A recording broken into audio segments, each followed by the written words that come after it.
Bueno, y ahora tenemos que volver a hablar de la guerra. Se sabe que en este momento Israel está preparando un ataque por tierra y por eso tenemos a un especialista para hablar de lo que está sucediendo. Ever, voy a leer el apellido porque no es fácil. Hoy me han tocado todos los apellidos difíciles a mí. Complicado. Esto es tremendo. Ostrovieski, ¿lo dije bien? Perfecto. Muy Excelente. bien. Bueno, investigador de políticas culturales para hacer un análisis de lo que está pasando en este momento y en el minuto a minuto de la guerra. Bueno, son momentos complejos, como sabemos, desde el sábado pasado, evidentemente, a partir de todo lo que fue la incursión de Hamás, los asesinatos de civiles y, bueno, la respuesta de Israel que comenzó justamente a partir de hace ya 8 días, estamos en el 8º día desde que se desató el conflicto.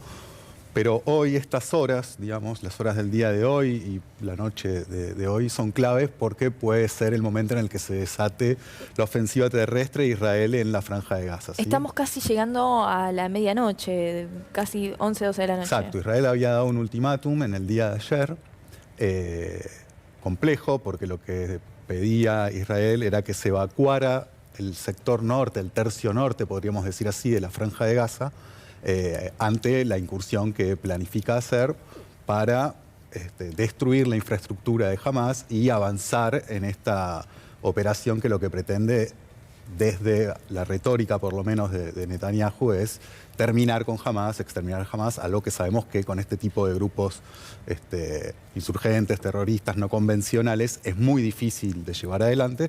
Lo cierto es que esa evacuación significa movilizar 1.200.000 personas, la mayoría de ellas civiles, desde un sector del país hacia otro, en un tránsito y un camino que a su vez está sufriendo bombardeos por aire, donde también hay evidentemente gente menores, ancianos, gente que está internada en hospitales. Es decir, algo muy difícil de lograr, que la ONU de hecho salió a denunciar. Los propios Estados Unidos se comunicaron con Israel, Biden, hablando de la imposibilidad de generar esa evacuación.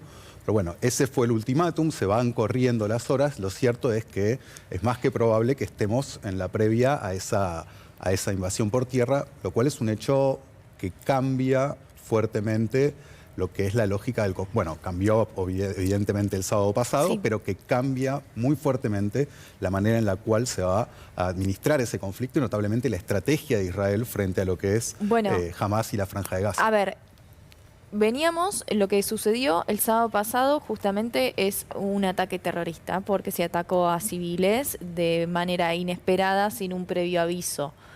Ahora ya estamos en una guerra porque tenemos a los dos países que, en realidad, a Hamás con Israel, que están enfrentados. Vamos a dejar a Palestina de lado, podemos decir, porque realmente es Hamás quien está atacando. ¿Qué pensás?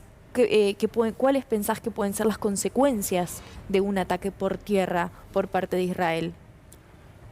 Bueno, eso es lo trágico de todo esto, ¿no? Una síntesis, digamos, que uno podría hacer. También hay que ser muy respetuoso también de quienes realizan los análisis en el terreno, conociendo la historia. Digamos, yo soy periodista de internacionales, no sigo día a día el conflicto, sí lo sigo evidentemente cuando surgen este tipo de hechos que sobresalen, y lo sigo habitualmente, pero hay que leer también a quienes están allá, a quienes lo siguen regularmente.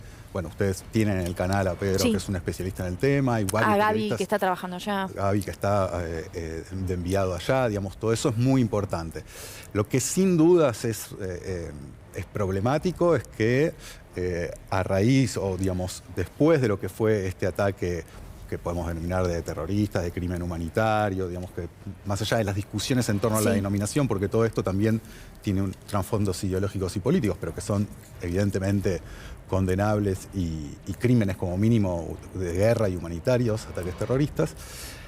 La respuesta, si se traduce en una invasión por tierra, va a ser también una catástrofe humanitaria de civiles palestinos que se encuentran encerrados ante esa situación. Perdóname, ¿no? Yo vengo leyendo algunos medios internacionales que a mí me quedó dando vuelta en la cabeza algo que yo leí, no recuerdo de qué diario afuera, pero decía claramente que Hamás se viene preparando en el territorio de Gaza desde hace más de 20 años para esto.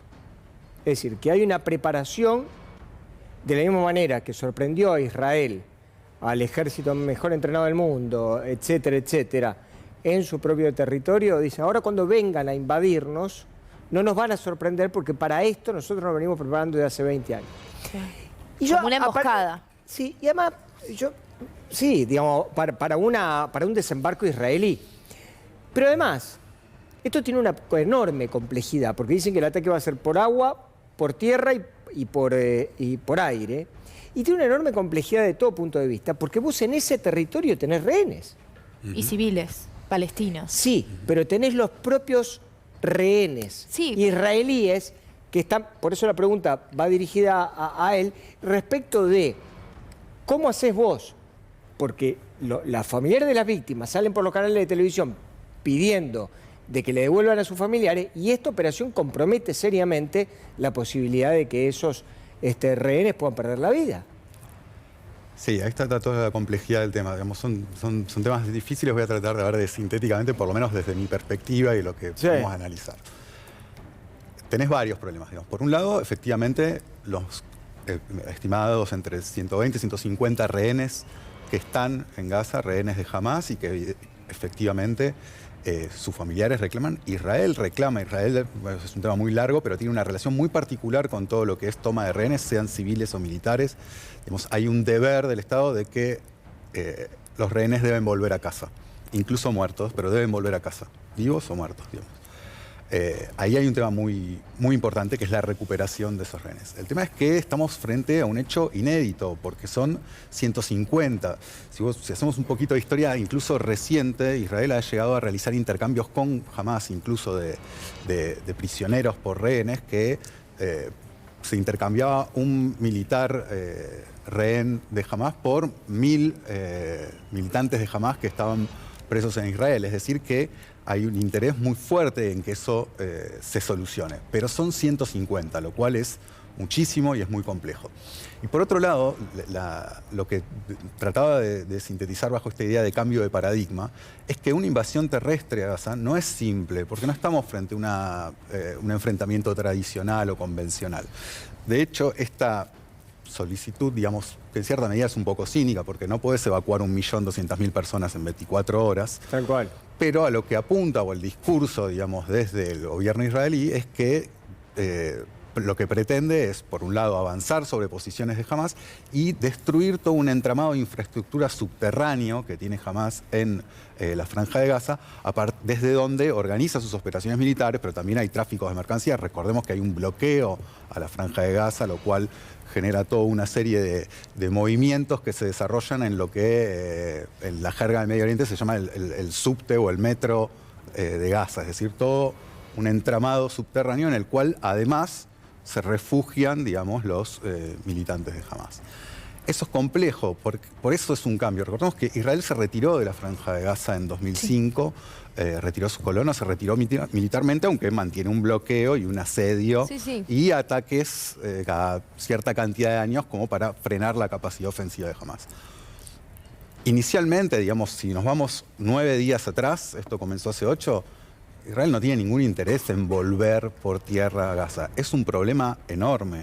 Es un problema enorme porque es muy difícil, es muy fácil entrar, digamos, pero muy difícil no solo salir, sino quedarse. Porque es permanentemente estar atacados bajo los palestinos que viven ahí también no quieren irse porque si se van tienen miedo que los maten, es decir, que jamás los mate.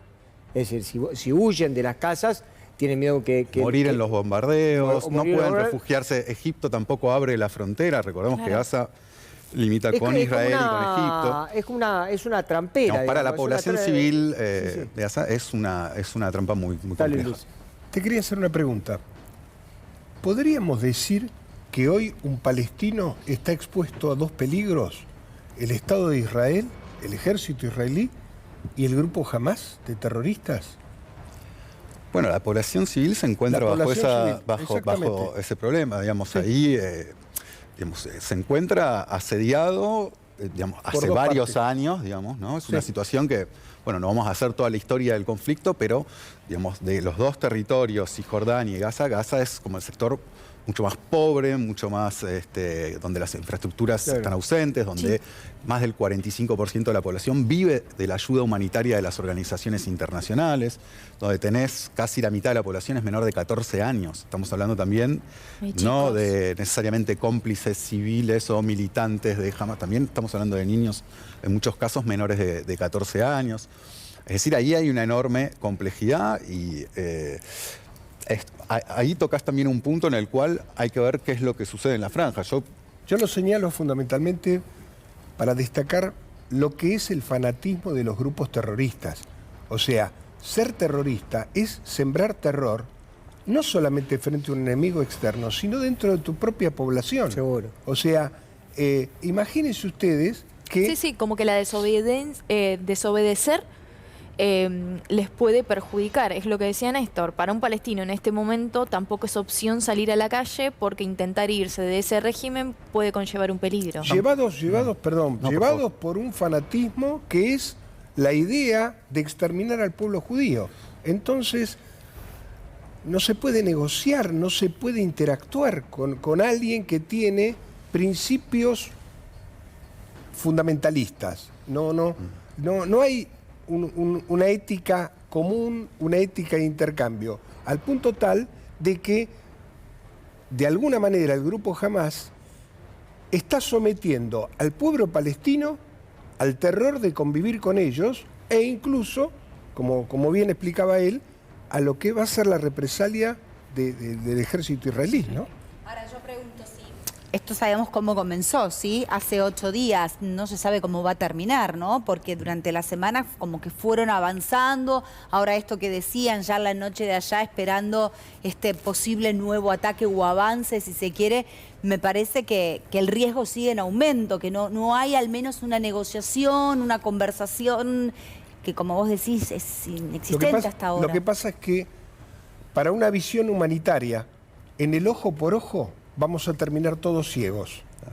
Sí, yo sumaría esto que señalabas vos, que estamos frente a una situación inédita también en lo político, porque, digamos, en Cisjordania, relativamente, uno podría decir, en los sectores, por lo menos donde están los palestinos, gobierna la autoridad palestina. En la Franja de Gaza, Hamas, que vos describías recién su parte de lo que es su ideología. Ahora, también hay que olvidar que en Israel estamos frente a un gobierno que tampoco apunta a unas, digamos, que tampoco tiene dentro de sus objetivos la finalización del conflicto, la construcción de acuerdos. Nos encontramos un momento terrible donde ocurren estas masacres y a su vez los líderes políticos y los gobiernos de ambos sectores son sectores que no quieren la paz. Entonces eso genera una dificultad de negociación. Hay muchas necesidades también propias ahora, sobre todo de los generales y coroneles, los militares de alto rango de Israel, porque en realidad ahora dicen que cuando se termine todo esto van a caer sobre los militares de alto rango de Sobre todo sobre el gobierno actual, es muy probable. Sí, hay mucha, pero también sobre los militares. Digamos, eso es algo que tampoco mencionamos. Porque los acusan de haber tenido una cuestión medio como de relajación. Una enorme negligencia, digamos, ¿no? Es una enorme negligencia. Pero estamos también en la complejidad de esa situación, digamos, tanto en lo que es, no solamente el Likud, digamos, que en sus propios estatutos tiene la intención, digamos, y el proyecto de avanzar sobre los territorios palestinos, sino además ciertos socios de lo que es la coalición actual gobernante, que recordemos está en una crisis muy fuerte. Entonces se encuentran, para una solución política es un momento muy complejo, y acá un ultimísimo punto muy importante, el lugar de la comunidad internacional. Ahí hay una falla terrible, digamos, un abandono durante los últimos años, casi décadas, y una necesidad de que esa presencia se haga efectiva de una forma rápida, digamos, para llegar a, en un plazo no demasiado extenso, al menos a un cese el fuego, ¿no? Eber, muchísimas gracias. Gracias, Eber. Nos tenemos que ir a una pausa en C5.